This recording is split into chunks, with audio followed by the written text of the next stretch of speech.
Welcome to the Wired Unplugged podcast. Now, before we get on with the boys and the shenanigans that they'll be talking about, hit that subscribe button.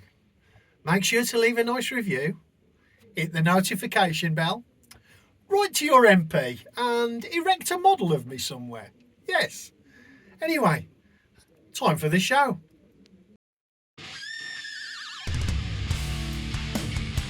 Wired Unplugged. Hello, everybody, and welcome to Wired Unplugged, episode 15. That's cool and confident. Not just confident, that's cool and confident. That's the cool confidence of a man who just asked his valiant co-host, Aaron Cooper. Thank you for joining me, Aaron. It's good to be here, Jay. The episode, we panicked, we checked, and we're here. We fact-checked this one. We counted. Yep. We were like, last time, we looked. We plussed one to last week's number. That's right. So That's how this counting works. It's a concept that after 15 episodes, I figured out. Aaron was there the whole time, I think. It was just, yeah. So anyway, hello everyone, and welcome to a very special episode of the Wired Unplugged. Well, it's not very special. We've got guests. We have guests most of the time, to be honest. But this time, we have like an interview with both Thomas Sala and Benedict Nichols. Who are they? What are they all about? More on that in a bit, all right? For now, just take the names. Aaron, how are you doing this week? Are you okay? Got a nice haircut? Yeah. Got a little haircut. So I'm good. It's been a busy week, as always. Yeah. There's no rest for the wicked. I think, as a spoiler, and we'll talk about it at the end of the show, we recorded an interview that's going to be in next week's episode. Yeah. Because we got the Queen's Jubilee. Yeah. The interview's not with the Queen. Let's just clarify. It's not with Her Madge. I wonder what game she would like though. If you remember, do you remember she once got gifted a golden Wii? Yeah, she's not playing that shit. Queen's She's probably like, do you know what she's probably doing? She's probably playing like the Settlers or Total War and turning it up to like extreme civilization. Yeah. Screw you, Gandhi. Yeah, exactly. She's the one putting a stop to him. So, probably that, isn't it? Anyway, so it's not the Queen. Who is it? So we have Mikey Goodman. So people have been following Wired, and again because this is a Falconeer-esque episode of our interview slot. Mikey handled production, but did a lot of VO within the game of the Falconeer. So his voice is in the game, and then he also did all the studio stuff with all the different voice actors. So he gathered everyone from around the world and put all that into the mix. And a very special guest, and you might be thinking, what the hell? We have Kyle Simmons from Bastille. Great. He heard that it was Gloria Gaynor's favourite podcast, I think. Yeah. And he went, I want in, Yeah. That must be it. All of the musical icons are joining us. Yeah? Yeah. So... Yeah. I mean, we got Bastille next week. After that, who knows? Lionel Richie, I don't know. Yeah, exactly. Look forward to the Napalm Death episode. So that's good. That could happen. And listen, yeah, I bet they like some good games. All right then. Do you know? I'm not going to spoil things, but we do talk. We do talk a lot about their gaming tastes, and Kyle's on tour at the moment. He's touring the US with Bastille. Yeah. And we do talk about what his system of choice on the tour bus is. And it's not a golden Wii, is it? It's not a golden Wii. It's not a golden Wii, but I had a lot of respect for his answer, and we also heard a bit about what he's playing at the moment and what gets him going. But it was a lot of fun. It was a lot of fun, and for a little part of it, we turn into a tour bus podcast where we talk about the logistics of tour bus travel. And okay, yeah, right, okay. Look forward to that. Brilliant. So, I mean, look, I'm gonna, I might as well show the class what I've got this week, which is the interview with Thomas Sala, the creative genius and author behind the Falconeer, and Benedict Nichols, who's the composer for the Falconeer. Thomas Sala is almost a one-man army, but he has that brilliant awareness that sometimes there's things he can't do himself, and music is one of them. So he worked with Benedict on creating the soundtrack to The Falconeer, which runs so deep and it's so deeply ingrained in the game. So it's actually a bit of a double whammy, you know? Yeah, I mean, Benedict's also, I don't know if well, there's no reason why anyone would know this, but because he was so in tune with the music, he also worked on the trailers for the game just because he knew the pacing of the tracks and the action. Yeah. So he got his wrists in the editing suite to help out with Yeah, the trailers okay. for the game as This well. is it. So look, multifaceted. So look, we end up talking to the two of them in just a bit, and yeah, it was I was doing double duty really because, like I just said, Thomas does pretty much everything by himself apart from the bits that Benedict did. But therefore, I was asking Thomas something, Benedict something, doing double duty. You know, we talk a lot about the Falconeer as a whole and the music, but we also we have some deep cuts. You know, we talk about modding in Skyrim and Morrowind Yeah. and consoles that only people over the age of 40 know about. So Impact elsewhere. yeah, we got it all. So all that to come. Jake, before you carry on though, yeah. I don't know if you've heard anything off the back of the last episode. Are we yet sponsored by Greg's? You know The what? bakers. We're not sponsored by Greg's the Bakers, and I did mention that I went to a restaurant instead of Greg's, and I think maybe that caused a bit of, I don't know, volatility. Like they were like, "Oh, so you didn't pick us in the end." But all I'd say, if you're listening now, Greg's, is it's been a week. Give me another a chance. You know, we can go to the head office and talk about it if you want. I mean, I know you've done really well with the vegan sausage rolls and that as well, but you know, maybe there's other aspects of the lines that you know we could showcase for you. Let us know. You can email in unplugged@wiredproductions.com, or you can tweet us at wiredp P for pastry pasties. Is it weird that there is no apostrophe in Greg's? Yeah, I suppose, but I guess it imply it. An Was it apostrophe implies saying that ownership, really. But I think the Greg's is quite a communal product. It's our Greg's. It's not his. It's or is it ours. multiple Gregs? Yeah. Like, is there like a round table in the boardroom of just different people called Greg? If there is, one of them should get back to us because that's right. Yeah, you're right. Yeah, Greg Greg's is 85. Yeah. Drop us an email. yeah. Greg, a multiple concept, brilliant. So yeah, no word yet. Greg, It's the MCU in the multiverse. It's the Gregverse. This is yeah, like Loki, yeah. So Yeah. we've got it. So look, Greg's, you know, we'll give you another 3 weeks, and then we're gonna start saying Wired P for pound bakery. All right. Oh. Don't make us do it. All right. Speaking of words that begin with P, propaganda. Let's run the rhythm.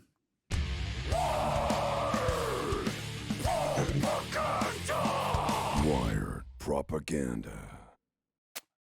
Did we ever say that was Mikey Goodman? In the past, but hey, Just as a you'll be- reminder. yeah, Next yeah, week. and you'll be able to see him. You can see his face. Yeah. Um, If you're watching us on YouTube, which in case you're listening on Spotify, thousands of you listen audio. We actually got a little it's like 6 a.m. Steve from Wired. You remember Steve from a couple of episodes back? Posted a little picture over 1,000 odd downloads or something. So we know that you're out there. But we're also on YouTube if you wanted like a visual aid for this. And you'll be able to see Mikey Goodman, yeah. And Kyle from Bastille. and Kyle, yeah. Next week, Kyle Queen's just Jubilee. Casually, Yeah, that's what we're Kyle doing from for the Bastille. Jubilee. Put it on at the barbecue or whatever. Yeah. Anyway, that's about you, but let's talk about us. Wired propaganda. Aaron, what's happening this week in the world of Wired? I've been working on this. I think it's time that we take a propaganda at the propaganda. Do you see what I did? See if we can get Mikey in for Have the a go at rewrite. propaganda. Yeah. Propaganda. Yeah. Too many syllables. But first off, if you joined us at PAX, you will have saw that we announced Gory Cuddly Carnage, which is an absolutely insane third-person action adventure game, which is kind of like I guess a more adult version of like Ratchet and Clank and similar. Mixed with like Jet Set Radio, it's got those things that fuse together. But the response from PAX was incredible. There's been some initial hands-on impressions that have gone out from like Maroon as Rock and so on, and they've all been very complimentary towards the game. It won some awards at the show as well. And as good as the game already looks, this week the team have announced that the game has now transitioned to Unreal Engine 5. Wow, transcended Unreal Engine 4. How exciting is that? Yeah. Which I think is going to be Wired's first Unreal Engine 5 game. Unwired. It's very exciting. Unwired, I said then. Unwired. Unwired. Unwired Engine. That's it. Unreal Engine, we spoke about during its announcement, actually, wasn't it? It was like, I think it was like episode 3, 4, or 5 or something like that. I remember when it was, and they did a little, probably not its announcement. It was probably some boring stakeholder We announcement. talked about the episode. We talked about Kingdom Hearts. And the Kingdom Hearts, Yeah. exactly. And there's been a lot of conversation about it now, and yeah, so many people moving. I can't imagine what that's like for the developers. I hope it's. I'm assuming that Unreal Engine 5 is probably like a smooth transitional process and that, but like that is exciting. The possibilities. It's work, because I mean, if you consider when Unreal Engine updates in itself, so Unreal Engine 4.7 or whatever, they make changes for the It's better. like, yeah, There are still things that then just like become. It's like a plug is pulled on certain things, so you have to go, oh my god, what's happened? Let's fix this. yeah. So it is a challenge. The very interesting thing to me is like Gory Cuddly Carnage is quite a fantastical world. It's very colorful, futuristic, neon. Yeah, it's a fantastical world, right? And I think most of the things that I've been seeing from UE5 at the moment are pinnacle realism. Do you know what I mean? Like, even if you look at Kingdom Hearts, that has that very realistic city looking thing, and this is going to be a nice thing to see how a game like Gory and with its themes, what that engine can do for those type of games going forward. That's exactly it, because we've kind of seen a lot of like photorealistic approaches to stuff, so keeping a sort of maniacal pastel colored blood and that will be very interesting. So what does a unicorn gone off the rails look like in UE5? You'll be able to find that. exactly exclusively. So very good. What else have we got in the propaganda canon? Short and sweet and topic appropriate for our guests is if you have pre-ordered the Falconeer double vinyl, those orders have now started to ship and started to land, so people are starting to get those through their postbox. They won't probably fit through the postbox because of the size, but they're being delivered to doors, and they look absolutely beautiful. Steve, Music Steve, he had a big hand in getting that together and the design and so on. And big props to him because it looks fantastic. And also, if you've ever wanted to see how a vinyl is pressed and created, there's also been some videos done. Again, you can find these on the Wired Twitter at Wired P for pastry at the moment. Don't make us do it, Gregs. Don't make us do it. Come on, come through. Come through. Who said it anyway? That's good. There's videos of the vinyl pressing process for Martha is Dead and the Falconeer as well, and it's one of those fascinating things that you're like, wow, I've never considered that, and seeing it in action is quite satisfying. We had of course, if you're kind of joining us now on the podcast, there's an episode about 3-4 episodes back where we talk a lot about vinyl with Steve, who's, like you say, the guy who put it all together. And I think actually you do get there's a little bit of vinyl flashing during this interview. Actually, you'll have an opportunity to see that. So in hindsight, I'm quite sad that we didn't call the episode "The Vinyl Countdown." Oh yeah, actually, because we do actually end up ranking some vinyls at the end. Yeah, maybe we could edit it. Save it. Perfect.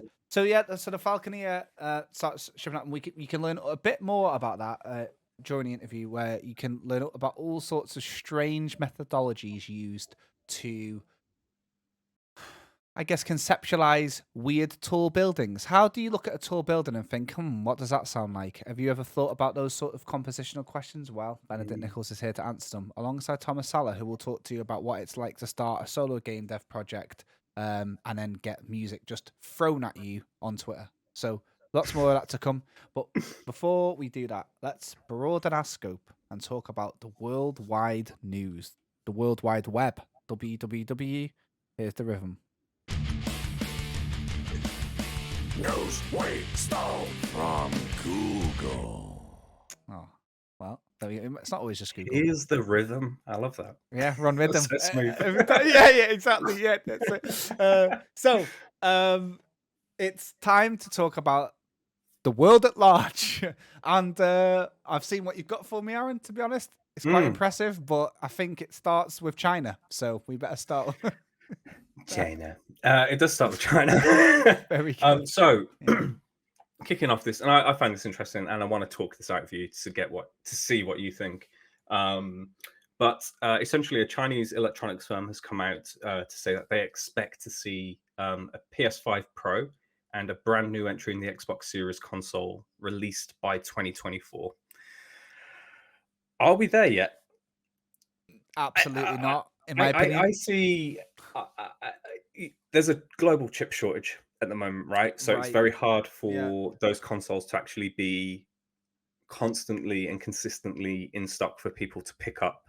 I also feel that there hasn't been a large amount of cornerstone, keystone titles released for those systems yet Yeah. that would demand to see a step up, because everything that is being put out at the moment is quite impressive. Yeah. It's Yeah. quite Yeah. Yeah. impressive, and we're Exactly. so early in the.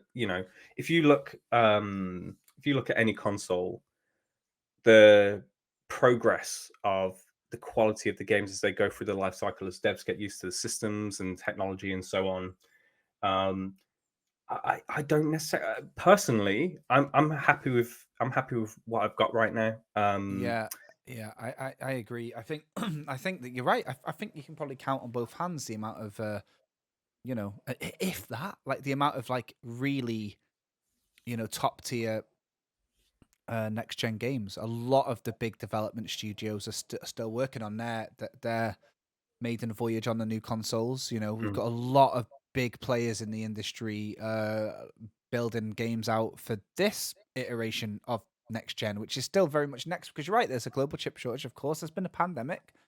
Um, a lot of people still don't have PlayStation 5s that I know have all the intention of getting one. Like, yeah, that's not to mention Xbox, which is just completely,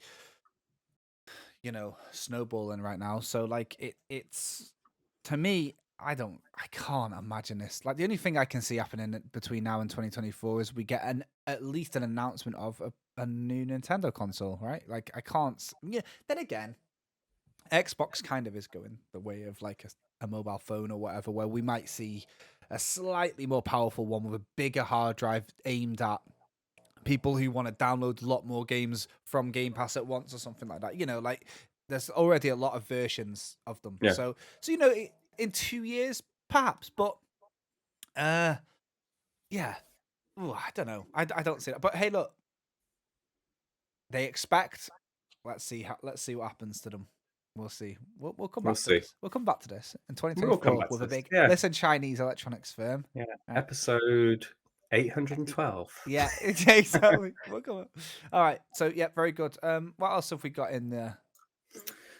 So, In the what wash? is traditionally E3 season is upon us. We are so close to June. We've just got to get the Queen's Jubilee out of the way, and then we get Yeah. exciting game announcements and Yeah. presentations. However, as we discussed a few episodes back as well, there is not a traditional E3 show No. again this year. I wish I had like a Even boo sound effect, like a boo. boo. Yeah. Get Mikey to do it. Yeah.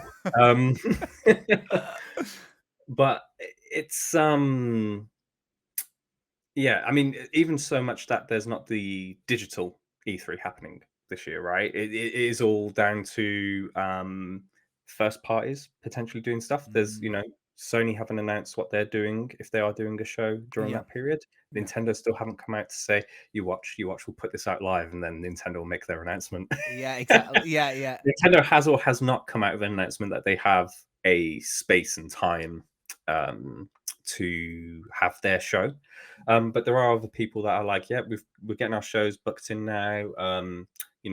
IGN's, GameSpot's, they're gearing up their teams They're to do doing their all own that. Yeah. summer. Jeff Keighley has his summer Jeff game fest. Keighley, a couple of days later, then it's Future Game Show. There's Game Show. Xbox. Well, Microsoft and Bethesda are doing one Yeah. together, which is interesting. It's called that. So it's still like considered like E3 season, isn't it? You're right, E3 though. season, but yeah. but it's basically, it's framed around something that now isn't there. The chassis is off and the center has hold. So Yeah. yeah, it's very strange, isn't it? But yes, you're right. It's still E3 season, and probably forever will be known as that. To be honest, isn't it? Yeah. It's just that period of time. Yeah.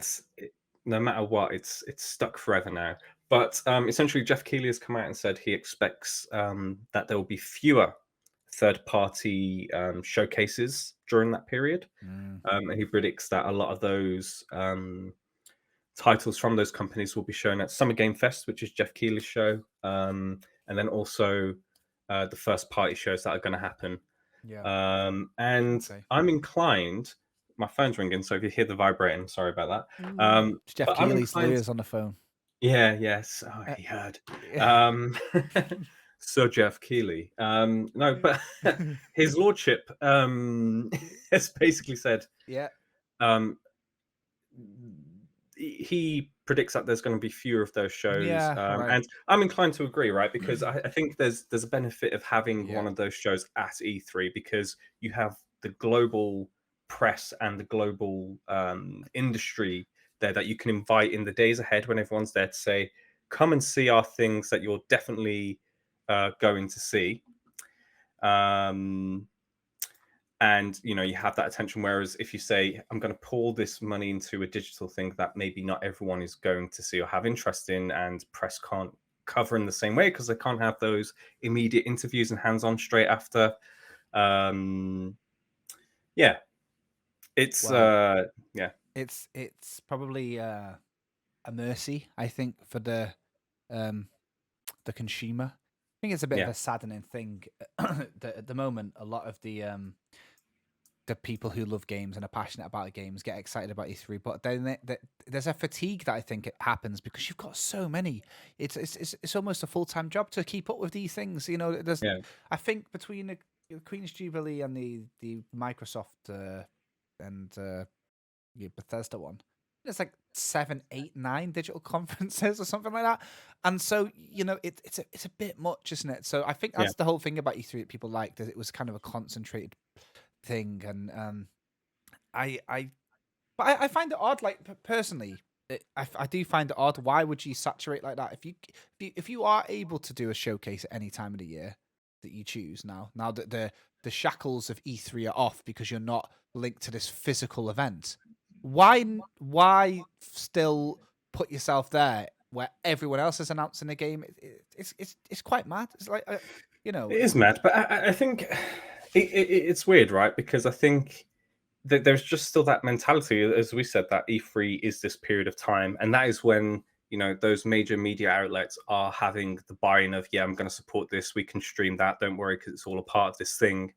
But perhaps I think that's it. There's a correlation of all of these things under that banner. I think that's a good because point. I think as well, if things happen, because we've seen digital showcases happen early in the year. I mean, we've done one ourselves with Wired Direct, but because of when they happen, and there's a lot of industry stuff constantly happening, you don't get that big buy-in, because I think you've seen it with Thunderfall as well. They did their really cool showcase with Mark Hamill, but it didn't do anything. And Thunderfall are very well thought of, right? But it didn't do to the degree that a showcase at this period of time. I guess it's more competitive, but everyone's ears are pricked up, so that's kind of the trade-off. And I guess maybe making it easier by condensing the shows into this, but it's kind of funny that Jeff Keighley puts himself right there. The first parties, or of course me, Jeff Keighley, by the way. That's how I always feel. Like it's like, we get it, Jeff. You really want to be legit. You're doing it, babe. Just chill out a bit. Like, you're doing great, sweetie. Like what he's doing for Gamescom is very interesting to me, and I think eventually that's kind of where the conversation will go. I find it. It's a lot for us to chew on. As E3 season comes, and I look forward to the podcasts to come during this time, because we're going to be able to talk about some flipping really cool bits of news, and it's what we love, isn't it? Video games is what we love, so it's the exciting part of the year still. So it doesn't matter if I have to watch 10 small things or 3 really big things. I don't care. Just give me the games. Let me be excited about it. So I'm not too bothered. But if Jeff Keighley's right, I agree, and I think you do too, right? So it's very interesting. Good, exciting, and imminent. So soon. Yep. Just gotta get over the Queen's Jubilee, and then we're pretty much there. And my birthday, which is June the 9th, by the way. You can Yeah. email your well wishes in at unplugged@wiredproductions.com, or you can tweet us P for party, birthday. Okay, so next, what have we got? Send a mistake bake in the post. It's all good. Yeah, correct. And yeah, and then our I guess our final piece of news is that it was reported that a former Xbox executive, specifically Ed Fries, says that he's scared of Games Pass potential impact on the gaming industry. And I think this stems from, there's been a bit of a conversation really about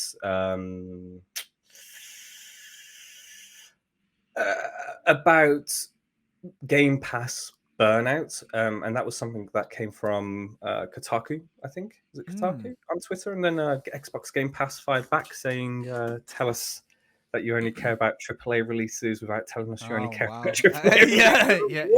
Whoa, Xbox Game Pass, wow. That's funny, I didn't know that. So that happened. It's very funny.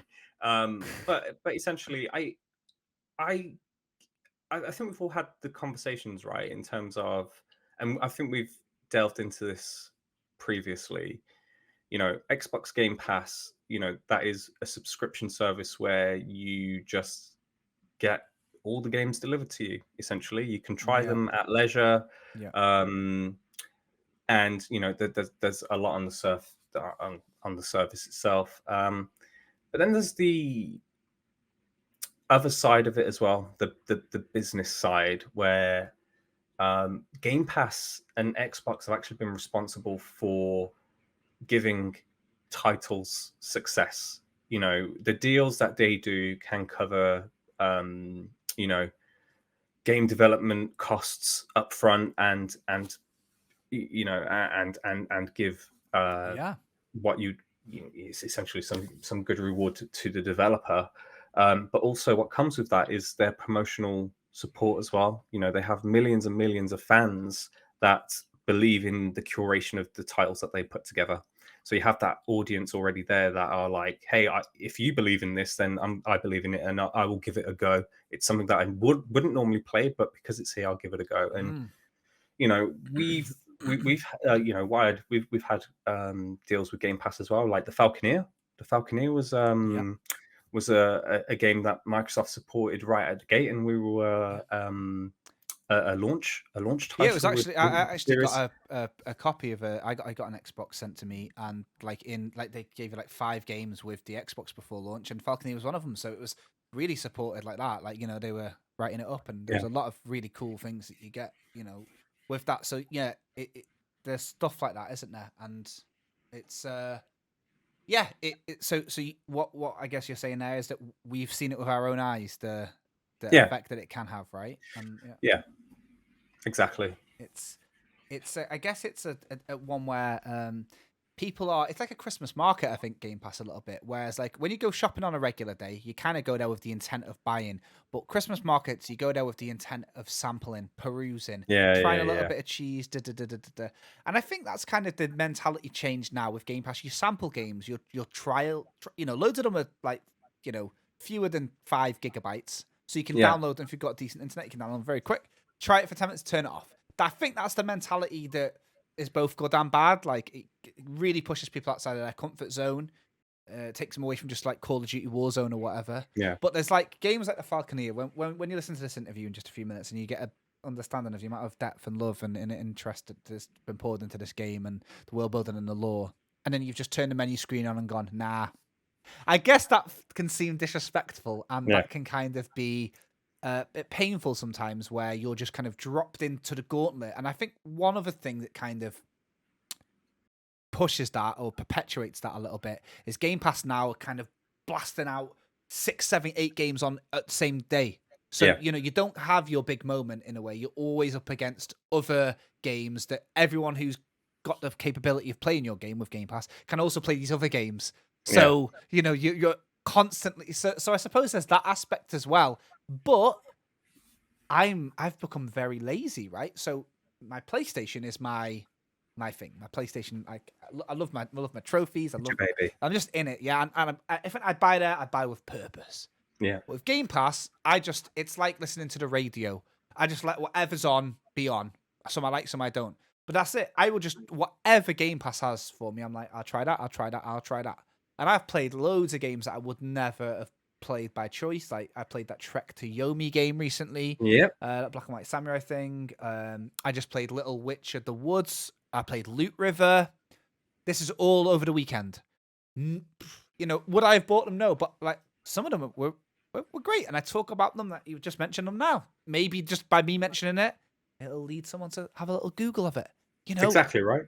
So it's I don't quite see the. I can see different perspectives of it, but for me personally, I don't really see the. It's got a big impact on the games industry, the biggest one, to the point where PlayStation, which was the undisputed GOAT of the Xbox and PlayStation war last year, according to the the weirdos on Twitter. But I mean, like, and also sales wise and games wise, it did do better. But now everyone's like, that PlayStation Plus Premium. All I can see on my timeline is how much people are unhappy with it. Yeah, and it's become some sort of clout war. Yeah, do you know what I mean? Like, it's yeah. So I guess that's kind of impact it's got. The bar is raised. PlayStation are doing something that without Game Pass is cool. They're giving you Ape Escape 1 again. Yeah, cool. Who doesn't want that? Exactly. Well, sorry, that sounds sarcastic, but yeah. No, this is what I mean. Yeah, yeah, I can play Ape Escape 1 again, finally, and whatever. But everyone's comparing it to Game Pass, and that is suddenly it. Suddenly, if you want to start a service like this, you're up against this monolithic entity. So maybe that the impact, like, for rivals, is that it's super. It's got so much momentum and all that. But I don't know. Maybe there's more nuance to what Ed Fries is saying and stuff like that we probably don't have the time to delve into. So, but yeah, it's definitely something, isn't it? And in my head, you can't talk about Xbox without talking about Game Pass, which I think is the big thing. To the point where actually, my sister-in-law wanted to get back into gaming now. And she said, "You're a big PlayStation guy, and I was like, "Get an Xbox and a year of Game Pass, and that's it." Especially when she hadn't played The Witcher, she hadn't played anything. I don't think past Final Fantasy X.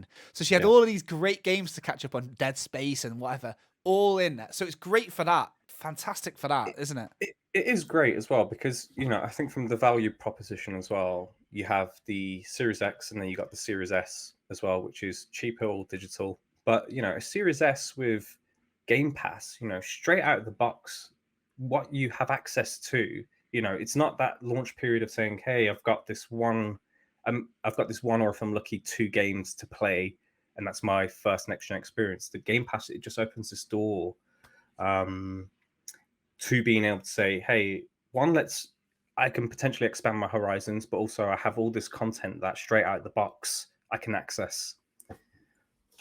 Perfect, isn't it? That's what it is. You feel like you've come like preloaded, and that makes such a difference. It's the reason why people buy in Steam Decks, because they've got their library and that. So like, I mean, scared is a funny word. Obviously, it's a very SEO friendly word, but it's a funny old word and I'm interested to know. I hope Ed can sleep at night and all that. That sounds sarcastic, but it's not.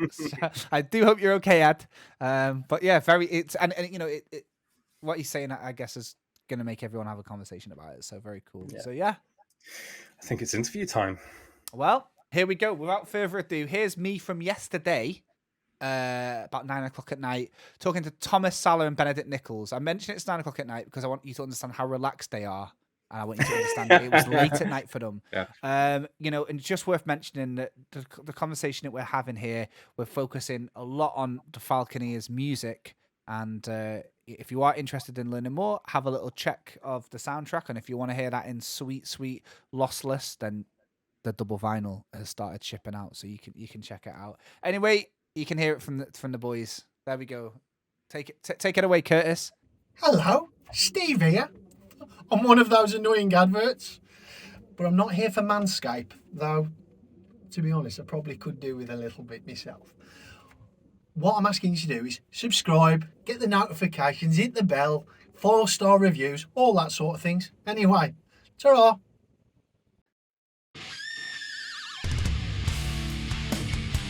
Wired Unplugged. So here we are in the interview section of the podcast once again with my esteemed guests. I've actually got 2 guests today with different fields of expertise. So I feel like this is going to be a lot of heard in the conversation. I'm joined by Thomas Sala and Benedict Nichols, who have got completely different fields of expertise, job titles, and stories. So I guess we'll do it in alphabetical order. Ben, would you like to tell us a little bit about who you are? Oh, I feel like I drew the short straw there. Yeah. Sure. Well, hello. I'm Benedict Nichols. I'm a composer, mainly work in games, do sound design as well. And, for people like Thomas, and it's what I do. I work. This is my little studio that I'm currently based in. And I'm lucky to be here. Great. Well, thank you very much. So, you work with Thomas. And Thomas, who are you and what do you do? I'm Tomas Sala. I make video games, so what you call a solo dev. So I do coding, I do art. I don't do music. I need Ben for that, or audio, or anything like that. But I do coding, animation, art, all that stuff, making video games. And last game I made was the Falconeer. Very good. All right, great. So the Falconeer. I mean, we're here on the Wired Unplugged podcast. So Wired, the Falconeer. It should all start making sense now, dear listener. But just in case it doesn't, why don't we hear, Thomas, please, from you, the Falconeer. How would you describe it to anybody for some reason who doesn't know what it is? I still love the one where someone said, "Well, it's a game about what happened if Gandalf did fly into Mordor on giant eagles, but with lasers, and an entire sort of World War I slow dogfighting mechanic tagged in." So that'd be it. So it's like slow ass wooden airplane dogfighting on giant birds of prey with lasers. That sounds really good, and it also sounds like if people don't know or trust you yet, you are lying. It sounds like you've just made that up, right? Do you know what I mean?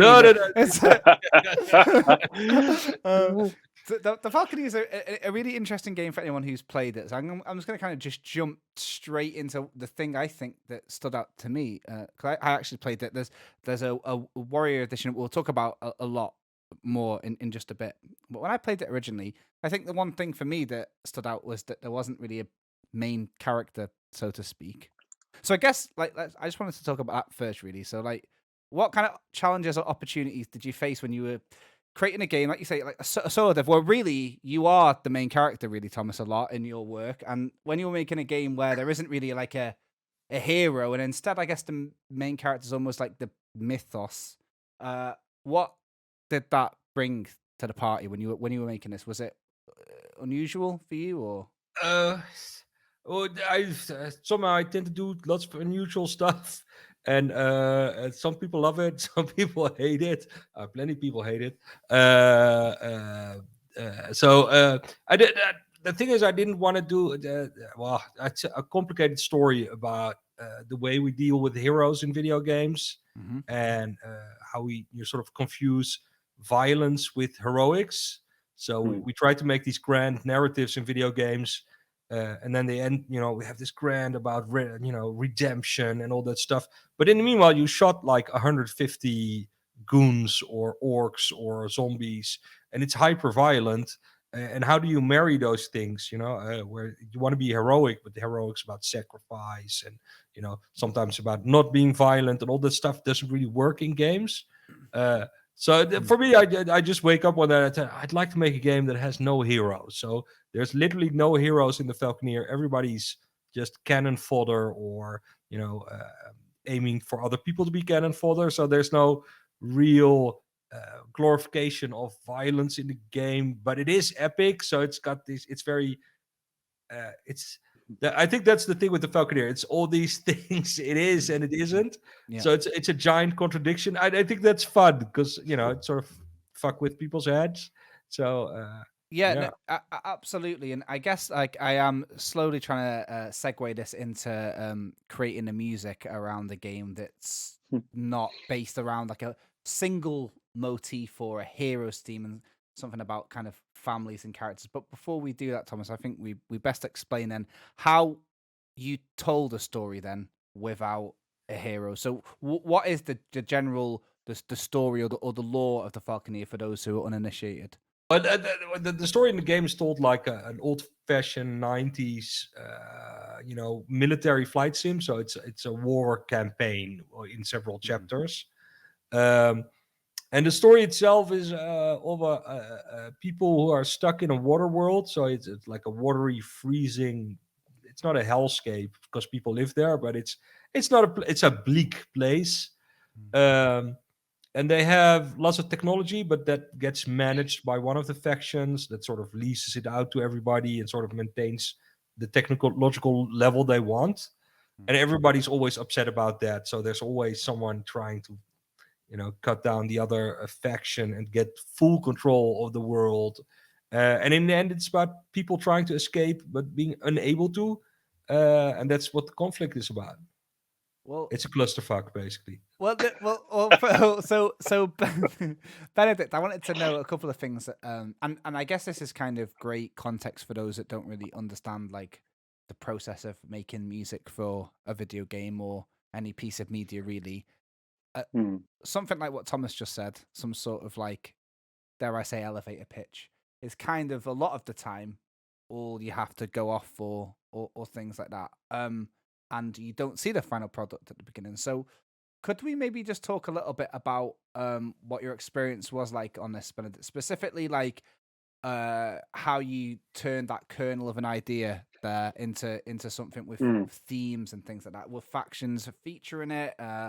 Was it the dog fights or any of the nautical themes? Like, what was it? Where was your starting point for something like this? Starting point was long conversations with Thomas to get a feel. That was the first thing, to understand the world, because I realized I wasn't just scoring a hero's journey. A single player game is often a hero's journey, as Thomas has said. And I wasn't doing that. I was creating audio for a whole world. I was helping to add to their cultures and to give it a sense of depth. So I think I knew pretty much from the start, didn't we, Thomas, that every area, kind of main town, was going to have its own music and ideas. It was pretty early on we made that decision, and we found that brought the world alive in a way that I think focusing on a single motif for the player and all that kind of thing wouldn't have done. So invested a lot of time in playing around with weird instrument combinations, trying to create a sense for the world, and trying to I didn't want the music to feel like it was just conceived for this game. I wanted to try and make it feel like there was a history to the music.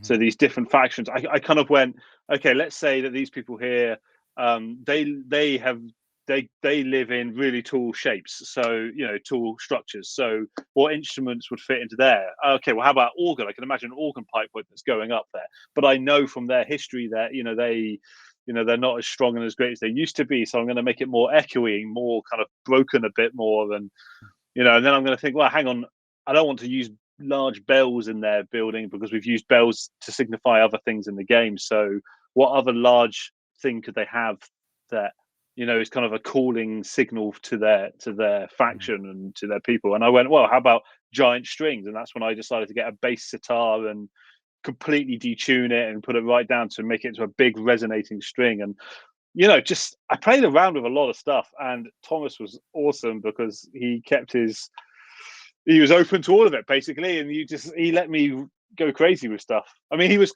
quite key. Well, from the very start, he wanted Mongolian singing in it.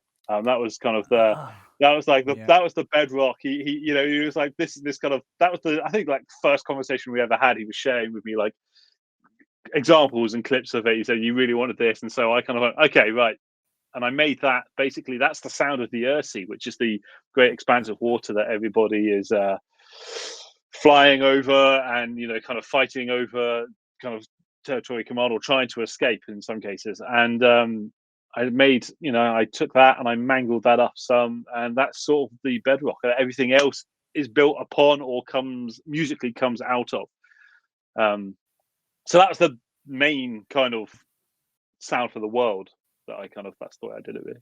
No, that's very good. And Mongolian throat singing is definitely I guess I might It's getting used a lot these days in games. It's becoming quite a cliche. When we were into that, what, 4 years ago, 3 years ago, like something like that. Everyone says Hans Zimmer's a trendsetter.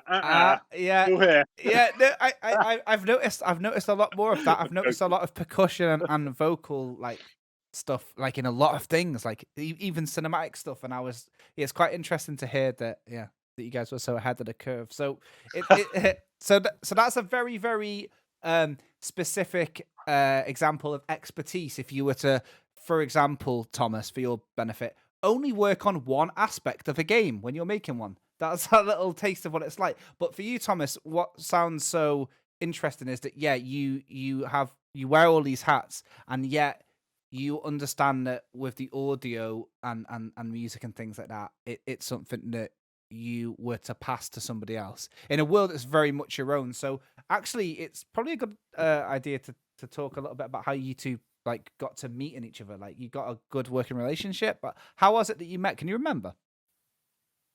I think what happened this years ago is people were sending me stuff and contacting me because I was posting GIFs and stuff online, and I hadn't really thought about it.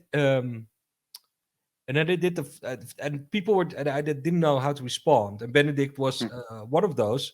And then I did a sort of a pitch afterwards. I was a really bad idea. I wouldn't never recommend doing that because it's unpaid work and stuff. And I think Benedict just sent in something that was so perfect for what I wanted. And then I never spoke to anybody else. And it was just a period of a week or something, or a couple of days, just to kind of said, I just I don't know why this is the guy, and then we just started working. I think what happened was I think I saw you post a video with someone else's music on it, and sometimes when I see developers do that, I go, that's not what I do, and I would love to do something for that. And that's the kind of when I get in contact with a developer, when actually it's not just a job. Actually, it was the same for me with Omno, which is done very well. It's like, okay, this is a game that I can be passionate about, and I think would sound really cool. And and I just sort of, I think I sang into my phone what I imagined hearing. And the first thing I sent you, Thomas, I think was the battle music, which is really raw and like kind of rips you a new one. And that's very personal, the battle music, because it's very intense and like the battles are. And then we kind of went from there, because I managed to get Mongolian singing and synthesizers and was it a sitar into it? It was something else that you were like, oh, it'd be great to mash these instruments together. And then we kind of went from there. Yeah. But it was during that period, and I've noticed this several times now, there's a period of time, which I think is a little bit sketchy for both a developer and a composer, where you're sort of you're trying to work each other, where each other is on this, and kind of, it's sort of negotiations, sort of not negotiations. And it's a sketchy time, but thankfully with Thomas, it didn't take long. Some developers it can go on a lot longer. Oh no! Well, I wanted it to not be easy for whoever I work with, and that for Benedict, he could have just do his thing, have so a starting point. But afterwards, I think I've been fairly laid back and not absolutely. Yeah, really, really laid back. I would say you basically went, own it, go for it, try it, and we'll see what happens. And I mean, that was one of the amazing things about it. It was like I knew when I was making stuff, nothing was really off the table, as long as it was appropriate for the world, and for the experience. I mean, and it was because you were making a brand new world as well, pretty much. Yeah. And so it's like I'm doing the same thing here sonically, and that's really liberating. It's not like you didn't say to me, hey, copy this game's music, or, I want something to sound like a Marvel movie or anything like that. It was just go for it. No, I think in a few occasions what happened, because it's very landscape-driven game. I just, it's about landscapes. It's not about heroes, but it's about landscapes basically. And sometimes I'd put the music Benedict made over the landscape, and I'd fly around and go, okay, does it work or not? And then Benedict made like 5-6 variations. I'd pick the nicest one as the one that had usually the most bombastic one, because I like that. And I'd go, well, I really like this one, And that's about all the feedback. Yeah. Well, that was it. That was the feedback. It was and you loved the music for the Harbour, didn't you? That was one of your favourites. The Right near Imperial, the start. because it Imperial had Harbour. the bagpipes, and Yeah. when you said bagpipes, it was going, oh, isn't this going to be cheesy? Doesn't everybody have bagpipes? In my world, that's fantastic. You know, everybody has bagpipes, and that place has a very British sound to it, and it sounded fantastic. It sounded very industrial, and it's one of the best pieces in the game. I think it's really, really. No, I love that. So yeah. Yeah. Well, yeah. I mean, I could talk more about that bit of music if you want me to, and go in. But Yeah, it was. I think it's a good opportunity to have a little bit of granularity to these sorts of things, because it's not the sort of thing that you can, read on the Sure. back of Yeah. the vinyl, which is available now. For the video viewers, it's on the screen. Yeah. Okay. So it was for the Imperial Faction, and the Imperial Faction are kind of warmongering. They make war machines. They kind of they own most of the big ships on the Earthsea, and kind of factories churning out these things was kind of one of the things that I think Thomas originally said to me. So I was like, okay, it's got to be really strong rhythmically. I'm going to use a lot of metal percussion in there as well to give that sense of production. Bagpipes, the chantra. It's only the chanter from the bagpipes. It's not like the drone section, because that would just make people's ears bleed. But yeah, so it's that, and then I think there's some chanting voices in there, and then a tiny bit of kind of strings. I mean, I tried not to use an orchestra much really, because I was like, it's too Western, too recognizable, too regular, as a kind of a sonic palette. So it was. Trying to represent the kind of the culture of the people in the music. So it's interesting that organ and bagpipes and voice make such a prominent appearance in that, which I found interesting, because like a lot of those things are kind of like I guess like you'd call them like wind instruments or whatever, right? Which is like in the air. The game has a lot of art flying, and I was like, I wonder if that was really on the nose. There's surely got to be more depth to it than that. And I'm so glad that I heard this answer, because I'm like, the details. Annoying advert again. How about this? This one's not for Raid Shadow Legends. Sick to death of them myself. All I'm asking you to do is Wired Unplugged. Hit subscribe. Hit notify. Leave us a review. Leave a comment. I actually do read them all, Thanks, Mom. Ta-ra. So when you to describe your working relationship, that's obviously the culmination of two craftsmen that have sort of worked away at this in their career. So it didn't always start like this. I'd like to hear from the both of you, and I guess we'll go Thomas first. What was the first project you remember working on and ultimately completing? And what was that like? So my first game after college, after art school, probably. I think so. That's 2000, the year 2000, 2001, and there was no game industry back then. No, in the Netherlands, no publishers, no self-publishing. Steam hadn't been invented yet, so it's just people made. You had 3D games on the web with some funky plugins and stuff like that. Yeah, Flash. And I think the first job we did was actually finishing a game someone else failed to make for a local NGO about using drugs and alcohol in traffic. So it's like a driving simulator with drugs. Just to show kids in high school what that's like. And the second one was a game for a theater show where they wanted, which was a theater show that went past middle schools. As part of your education, a theater group would come and perform, and it was like funky sort of very physical theater with lots of stunt work. And it was the show was called Boom is Ho, which means boom is ho, crashed. End of it was about people driving around and doing crashes, and then and so we made a physical scooter they could use in the tent to wind kids up before they sat down in the theater. So they had a theater tent for 500 students, and they'd get rowdy ahead of the show. So we made a physical bike with a beamer and a game where they could drive around delivering pizzas and jump around. And there was like a wind machine, and we did it with prop makers. I think it was called Pizza Courier, which is like, driving around pizzas like crazies. And then that ended up on the web as well. And I think that was really popular in the web game circuit circa 2001, 2002. So that's the first thing I ever did. So actually, but Wow. interestingly enough, both games you mentioned there are kind of vehicular based as well, although not Falcons. But yeah, you know what I mean. That's quite interesting. No, I say quite interesting. That's an understatement. It's fucking nuts, that story. So yeah, perfect. Ben, can you remember the first commission piece that you completed for a video game? Yeah, it was for a mobile game. Unsurprisingly, because it's an easy way to start. Yeah. But it came about a bit kind of obliquely. My brother moved to America and started being a coder for a game called Battle Camp, which was an iOS game, and it was match 3, and then your little characters will attack another bunch of characters, and hey, you win, kind of thing.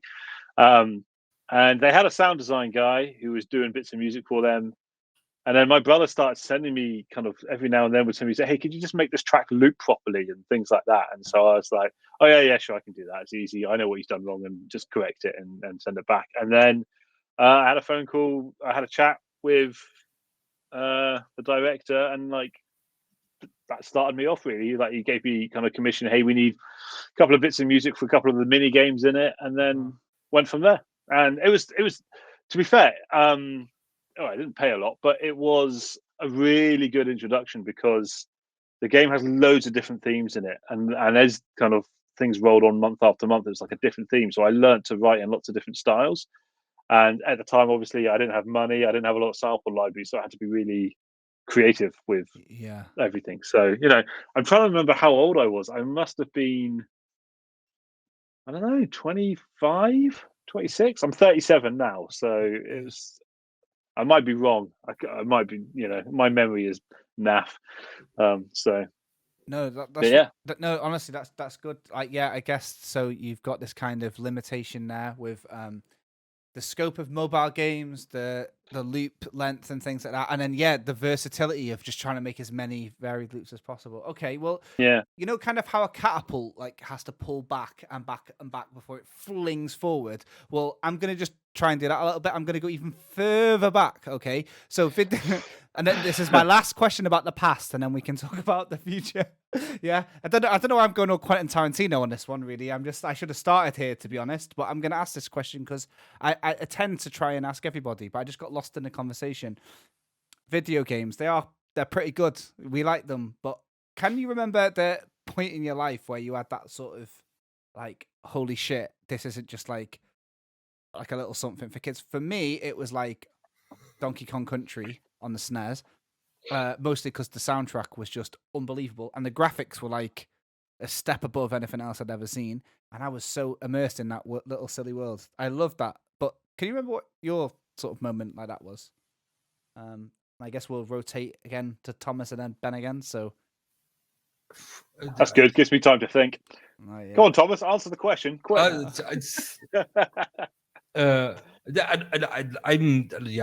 I'm 45.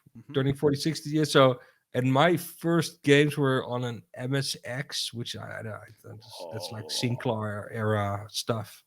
And I remember playing the original Elite on my first PC, with the vector graphics, and later on Elite, Frontier Elite, which was like mind blowing. But I also remember stuff like video game boxes. My best memories are of video game boxes, not of the games inside. Like something called Captain Blood that had its own language, and the pictures were like, I never got into the game because I was a kid, and what the fuck is and Out of This World, I think. And there's like Ultima might be the first where I went. So like Ultima 5. The Path of the Avatar or something. 4 is that? I don't know. I think it's 4. Where you really got into this world, even though it was just blocky fucking pixels. So those are the generation of games. And we had Wing Commander later, before we had Doom, we had, or Wolfenstein, we had Wing Commander, which was sort of 3D-ish. And then the first 3D games came out. That started to go, whoa. Stuff like Comanche and the Chopper. Do you remember that? Anybody? Oh, so good. Yeah, actually, yeah. I ended up working on like the reboot of Comanche. Oh, really? So, yeah. So I was like, I got up to speed really fast. Let's put it that way. But yeah. So there's a lot of. I guess that's the thing about, you mentioned sort of your age and things like that, but it's fantastic that you get to see these improvements at such a vast scale, because I suppose younger people are seeing quite, I don't know, iterative improvements and things like that. Like the PlayStation 4 to the PlayStation 5, we know how amazing that is and what that is, but I mean, it's just a shinier version. It's not like the Wing Commander to the Falconeer. No, It's I like, think, yeah, well, that's a good example. I think the jumps they made were gigantic, and I think the jumps, they couldn't do anything. So somewhere like a decade or even further away, at some point we could do everything we wanted. If you play Half-Life now, it's gameplay, imagination wise, it does everything they wanted it to do. Even though it looks primitive, they were already opening up doors to do whatever the fuck they wanted to.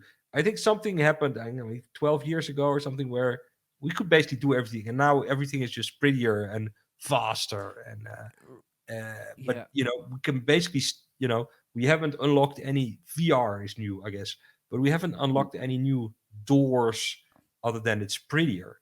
But back then was what you had Wolfenstein. You could just move forward and look to the side. That's it, And then Quake, you could look down. What the fuck? So that those are, I don't think people just look at the still images, but they have to realize it's the actually what's happening in the image that made the quantum leap. Yeah, no, this is right. Like you're dead right. I think there's not many. I mean, mechanical limitations are probably not the right word to describe it anymore, because you're right. Like the difference now, I guess, is that you can load 1,000 things on screen rather than 100 things on screen a couple of years ago, But you're right, like just that extra, that extra dimension. Like I can remember playing like my little sepia little Game Boy screen, and then playing Final Fantasy VII. And I guess it must have been just being a little bit older there at 45. There must have been times in your head where you thought, it can't get any better than this. I can look down. It can't get any better than this. And it did.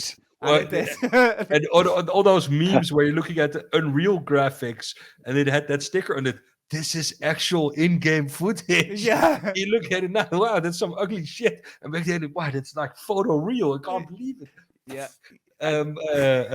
So it's really funny. You look back on it. You go, yeah, okay. But many of times you go, wow, this is all those steps. I think that was it cemented a lot of joy for my generation, that you got to, like you said, witness all those sort of quantum leaps where you went, wow, fuck. And now everything's fucking epic.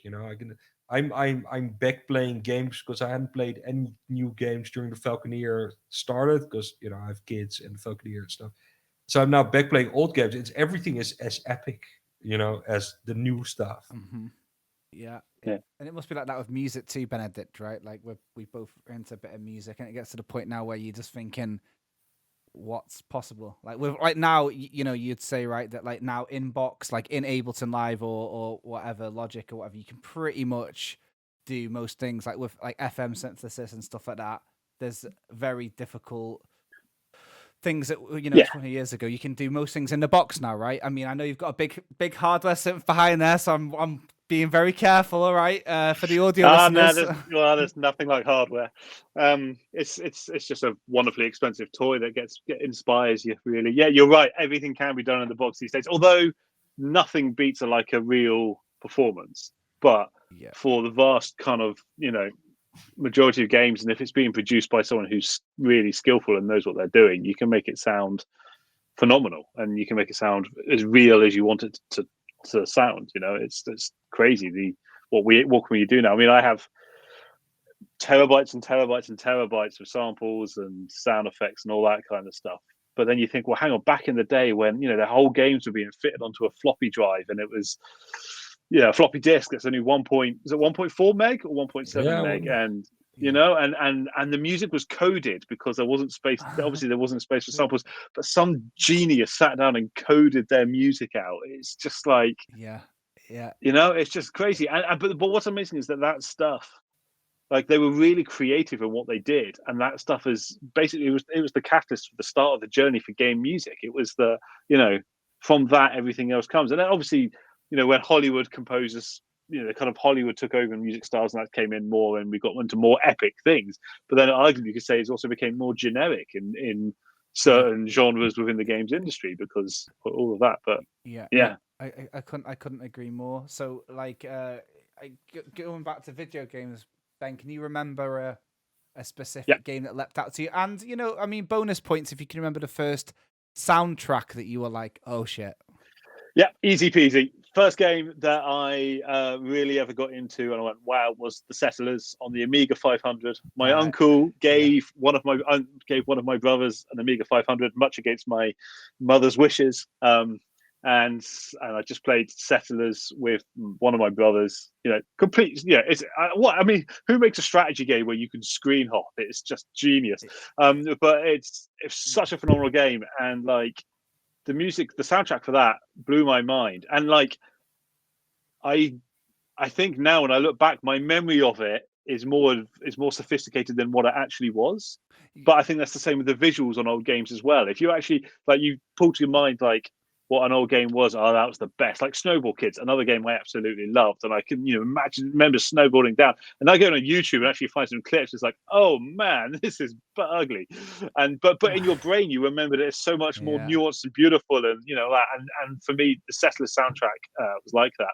And then my brother one of my brothers got like one of those like Technics kind of big pianos where you could sequence music, and you would do it by putting in, like, you know, a bar was broken down into 16ths, and you'd put in what note you wanted, and then, you know, carry on like that. And I sat there for hours and hours and hours of days, you know, creating tracks in that. You know, kind of, I think I could have 16 parts because it was all based on general MIDI. And I spent ages, and I was like, right, I'm going to write my own soundtrack to the Settlers, and I think that's what I did. I because I played the Settlers so much, I was going to like make my own music for it, and I did that, for the game before Oblivion. What was that one? Morrowind? Yeah, Morrowind. So I wrote my own soundtrack for Morrowind, which obviously Thomas has a lot of love for as well.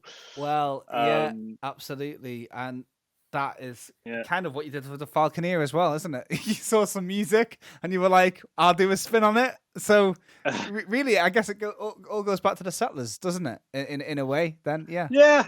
Settlers, Red Alert 2, Snowball Kids. Oh, Red Alert. Yeah, come on. Who didn't love that? You know, I was a big strategy fan when I still am, but I just don't have the time to play them.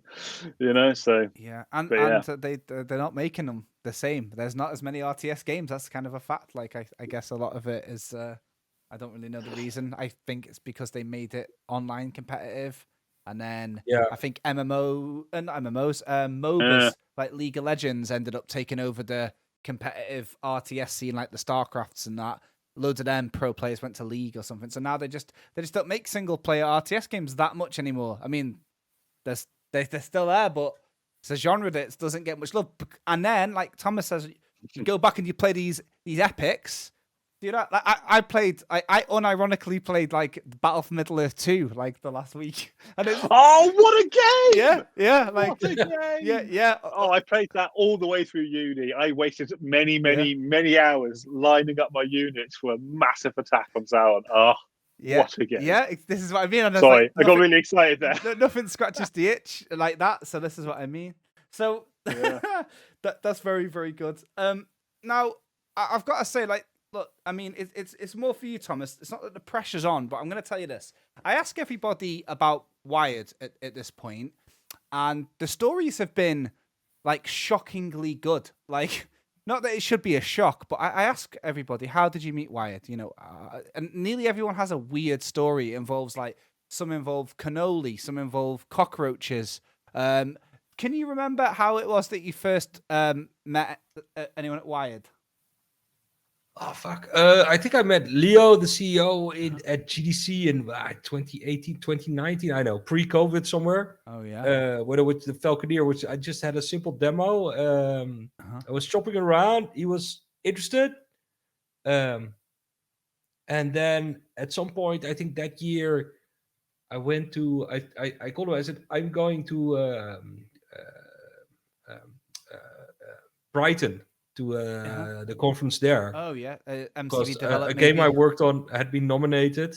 Mhm. Is a VR audio game. Uh-huh. Track Lab that didn't win. Nobody heard of it, but it was nominated back then. And I was there, and then Leo and Jason came over with the car when I was, because it was like 25 degrees or something in like summer, and everybody was outside drinking beer, and they didn't have my room ready, and I didn't have a ticket for the conference. I just came for the. So I sat outside drinking pints, talking to people, and then they. So at some point we had the award show, and afterwards, or before we sat down in when I got my hotel room and discussed what we wanted while I was moderately to severely drunk. Then and at night we talked about Mongolian throat singing and Gesaffelstein, which is a French electro DJ, and driving in RVs down desert highways. And I gave them a musical list of stuff they should put on Spotify in the car back.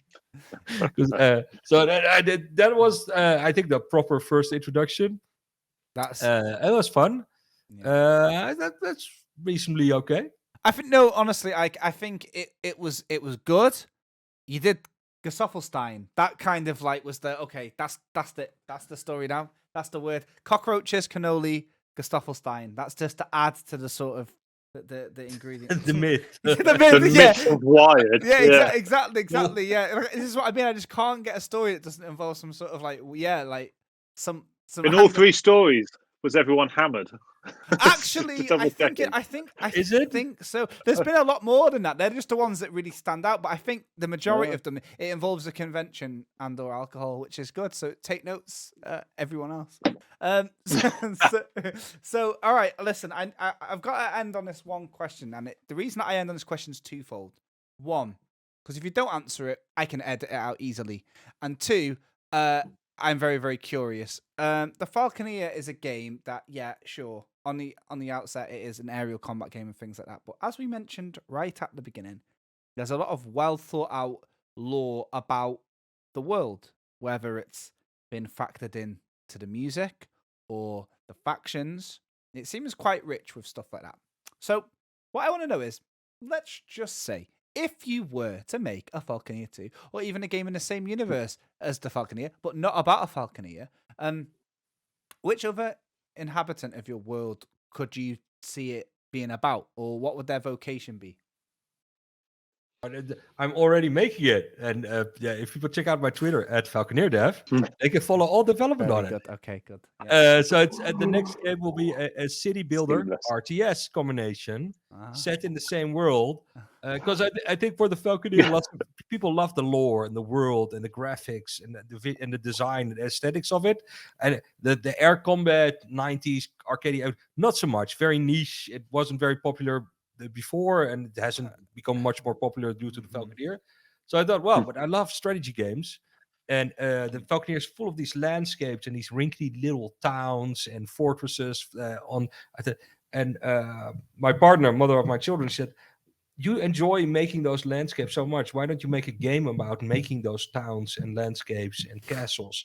So I'm making a game where you could freely kit bash together a sort of a steampunk fortress city, and then have like Falconeers and airships and a little bit of combat in the world of the Falconeer. It's called the Falconeer Bulwark.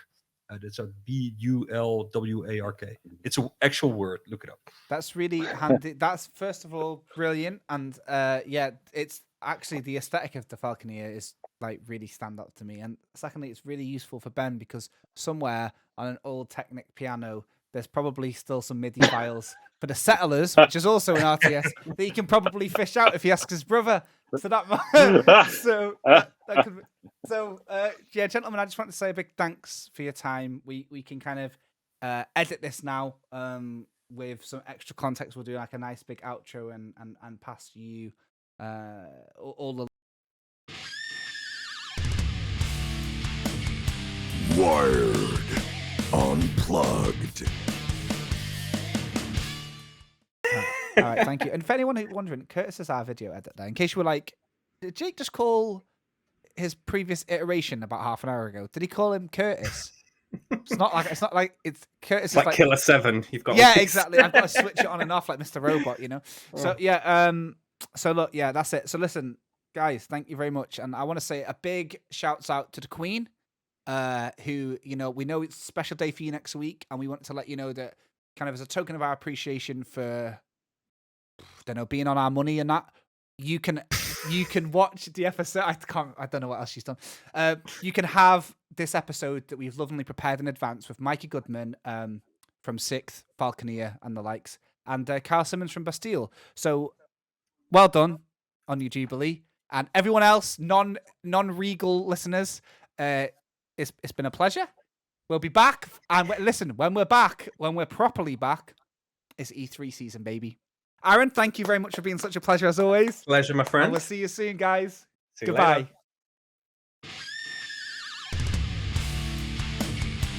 Wired Unplugged. Wired Unplugged is an exclusive podcast for Wired Productions. Make sure to hit that bell, subscribe, leave a comment, all the other bits and pieces, and we'll see you next time. Ta-ra!